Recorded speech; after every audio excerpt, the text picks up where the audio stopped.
Thanks, Aaron. I didn't choose that music, by the way, but it's lovely to be up here with that sort of energy. Aaron Wood, of course, has built a reputation within the Clean Energy Council for his puns and dad jokes. Thankfully, he's doing an excellent job leading the policy and the impact team at the Clean Energy Council. And thank you, of course, to Auntie Joan. What a deeply heartfelt welcome to a country, and I think it's a real privilege to be able to get to learn from our First Nation elders and have a welcome to country to kick off this extraordinary event. The Southern Hemisphere's largest wind farm is currently under construction on the Golden Plains of Victoria between Ballarat and Geelong. It's being constructed on Wathaurong country for which sovereignty has never been ceded. I was at that wind farm only a couple of weeks ago, and it's impossible not to be in awe of what's being built by over 1,000 workers, some of them from afar, but many of them from the region. And I want to acknowledge two of our leading member companies, Westwind and Vestas, and many other leaders of the clean energy sector who are currently focused on constructing that project. It is creating jobs, it's building local infrastructure, and it's leaving a lasting legacy. For me, the effect on this farming area and the people here isn't abstract. I know the small town of Rokewood very well. My family has lived and worked on these lands in the region for over 160 years. It's where I grew up, and it's where I'll always have a special connection. Indeed, when I was 18 years old, my grandfather sat me down and said, "You don't need to head off to Melbourne to university. I could get you a job here on the land." At the time, it was clear that the prospects for farming were pretty challenging. I thanked him for his advice, and I left in any case. Ironically, a few decades later, and my work today takes me with great pride back into that same region, to the land with an industry that will now secure the region's prosperity for many decades to come.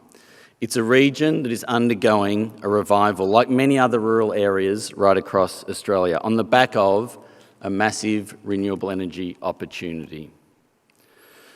No other country has the competitive advantage Australia has to produce low-cost, zero-emissions power that will build prosperity for all Australians, many of whom may never stop to consider what it took to turn their lights on or for their heaters to warm their family rooms. The decisions we make now have the potential to define our nation for centuries to come. Power is the backbone of modern economies, the power to drive our resources sector, to revitalise manufacturing, our farms, and our smart and electric homes and businesses. We need to recognise, however, that change doesn't always come easily. For some people, it can create anxiety and uncertainty. They look for clarity to people they trust. They want to understand the lived experience and how new technology or projects in their community will impact their lives. And it's here that I think we all have a role. Governments, industry, community leaders, to bring clarity and confidence to regional communities about the future and what a clean energy future looks like for them. We need to remember that the vast majority of Australians want more renewable energy. They want more wind and solar and hydro to be a central part of the future energy mix. Almost 4 million Australians already have rooftop solar and a very intimate experience of renewable energy and the benefits it brings to their power bills. This is important because there is a lot more change to come. As the recent ISP by AEMO confirmed, and I'm sure Daniel will speak to this in more detail shortly, some 90% of our coal-fired generation will close over the next decade. We need to be deploying in the order of 6 gigawatts of large-scale renewable energy on top of some 3 gigawatts of small-scale and rooftop solar every year. This is ambitious, we know that, but it's also achievable. And thankfully, we have many sources of inspiration. Investors have delivered massive investment in large-scale battery solutions in the last year alone. 27 projects equating to over $5 billion worth of investment and 5 gigawatts of capacity. All of this in one single year, and that momentum has continued into 2024. The ISP also reminded us of the importance of energy storage for our energy future. New hydropower is hard, but it's crucial to balancing the energy system of the future. We are seeing a renaissance of hydropower across Australia. As our recent report showed, there is also a range of exciting and promising long-duration storage technologies and solutions that can complement big batteries and hydropower to provide long-duration storage the system will clearly need. But it's the energy we need to charge these batteries that needs to happen much quicker. The government's capacity investment scheme is one of the last missing pieces of the energy policy jigsaw puzzle.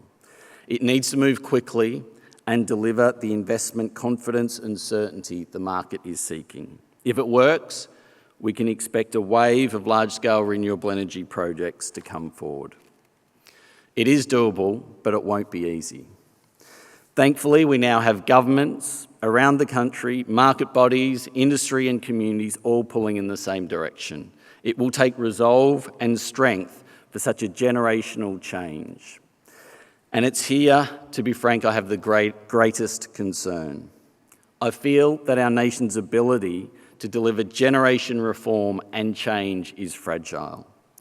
What we need is long-term, stable and bipartisan policy to provide crucial investment confidence. But bad faith actors are using a weakened media, preying on communities increasingly anxious about the uncertainty and tensions in the world around us, to tear things down.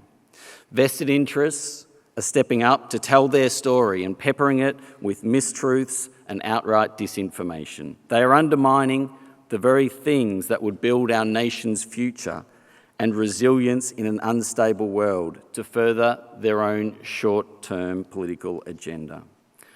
The battering ram, of course, is nuclear power. We all know it's several times more expensive than renewables and storage, and it's 2 decades away at best. Small modular reactors don't exist today, and even if they did miraculously eventuate, coal will be long gone before they could play any role in the energy system. Despite this reality, we are having a national debate about nuclear power. The Australian public are being confused and misled. Investors in this room know very clearly nuclear power is not a commercially viable option for Australia and never will be realised here. But this debate, nevertheless, is deeply unhelpful for Australia's international reputation as a safe place to invest, giving a perception that Australia's energy policy remains deeply fractious and at risk of radical U-turns from one election to another. If we can't have a sensible discussion about energy policy, then our problems as a nation go far beyond balancing our energy mix. We've suffered for over 15 years through the climate wars. These distractions and the inaction are why power prices are higher today and the energy transition is all the harder. It's why we are playing catch-up to reform our energy markets, to fix and build out the grid, to train the workforce, to developing standards and practices we should all expect. There is a lot to do to develop the industry and overcome the barriers inherent in an energy system that was built for the 20th century, not the 21st century. This is complex and it's difficult and it requires leadership. And we have that in many parts of our society. But more than anything, we have it here in this room today. We need your creativity, your confidence and courage to tell the stories of inspiration and to bust the myths. You need to help explain to your workers, to your elected representatives, to your communities why this matters and why a future powered by renewable energy is the only pathway for a better Australia. You are the leaders of the Australian energy industry, and you helped double the amount of renewable energy in Australia in the last 5 years. Now we need to double it again by 2030. Let's get cracking. Thanks very much.